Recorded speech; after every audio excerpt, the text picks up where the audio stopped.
নমস্কার বন্ধুরা, আপনাদের সবাইকে স্বাগত জানাই মায়ের রান্নাঘরে। আজ আমি বানাবো ছাতুর কচুরি, সাথে দোকানের মতো আলুর তরকারি। কচুরি বানানোর জন্য দিদি ময়দাটাকে মেখে নিচ্ছে। এক এক করে সব উপকরণগুলো দিয়ে দেবো। নুন, কালো জিরে আর সামান্য চিনি দিয়ে প্রথমে এটাকে মাখিয়ে নিতে হবে। তারপর এর মধ্যে তেল দিয়েছি।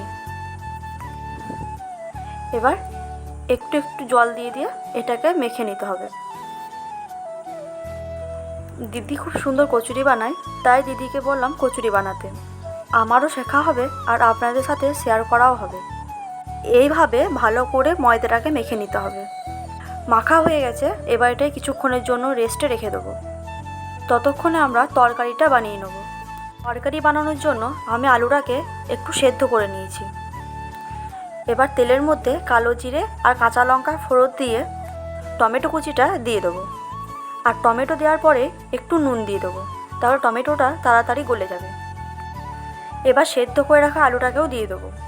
এই রকম তরকারি বানালে শরীর খারাপ হবার কোনো ভয়ই থাকবে না, একদম কম তেল মশলায়, আর খেতেও দুর্দান্ত হয়। এরপর হলুদ গুঁড়ো আর সামান্য শুকনো লঙ্কার গুঁড়ো দিয়ে এটাকে ভালো করে নাড়িয়ে নেবো।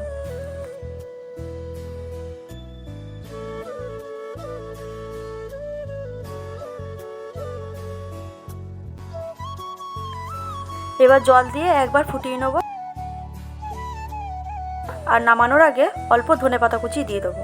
তাহলেই তৈরি আমাদের আলুর তরকারি। আমরা যেহেতু ছাতুর কচুরি বানাচ্ছি, তাই ছাতুর পুরটাকে এবার তৈরি করে নেব।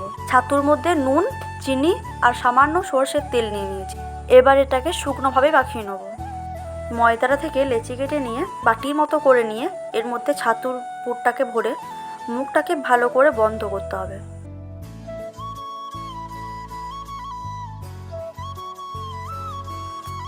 এই রকমভাবে সবগুলোই বানানো হয়ে গেছে আমাদের। এবার আমি বেলবো আর দিদি ছেঁকে নেবে। একটু করে তেল দেবো আর এটাকে বেলে নেব।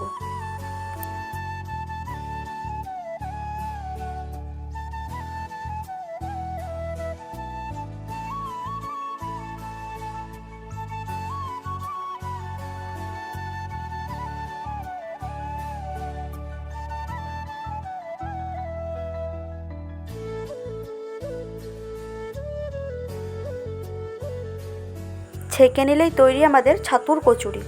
এই গরম গরম ছাতুর কচুরি আর এই রকম তরকারি একবার বানিয়ে খান, অসাধারণ লাগবে খেতে। সকলকে ধন্যবাদ।